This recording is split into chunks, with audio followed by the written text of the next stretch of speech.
সকালে ঘুম থেকে উঠে খেয়েছিলাম হচ্ছে ডিম পোচ। আমার কাছে ডিমের কুসুমটা একটু কাঁচা কাঁচাই ভালো লাগে। তারপরে খেয়েছিলাম হচ্ছে এই সেমাইটা, যেটা আম্মু নারকেল এবং দুধ দিয়েও রান্না করেছিল। এরপরে খেয়েছিলাম 1 কাপ কফি। দুপুরে খাবারে ছিল শাক ভাজি, যেটা পাট শাক দিয়ে, আর সাথে ছিল হচ্ছে একটু ভর্তা, এবং আমি সামান্য একটু করলা ভাজি নিয়েছিলাম যেহেতু আমি কম খাই। এবং লাস্ট আইটেমে ছিল হচ্ছে ডিম দিয়ে আলু দিয়ে একটা ভুনা করে তরকারি, এবং এটা আমার কাছে অনেক বেশি পছন্দ। খাওয়ার পরে একটু তরমুজ খেয়েছিলাম। তো বিকালে হচ্ছে যে আমার ছোটো বোন বাহির থেকে পার্সেল এনেছিল চিকেন ফ্রাই এবং পাস্তা, সেটা খেয়েছিলাম। সাথে ছিল হচ্ছে হায়দ্রাবাদি বিরিয়ানি। প্রাইস পড়েছিল 350 টাকা করে।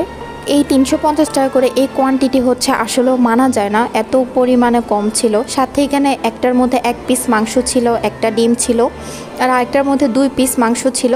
তো এটার মাংসের পরিমাণটাও কি করছে তারাই জানে। যাই হোক, খেতে কিন্তু মজাই ছিল এক। তো এই ছিল আজকের খাওয়া দাওয়া। আল্লাহ হাফেজ।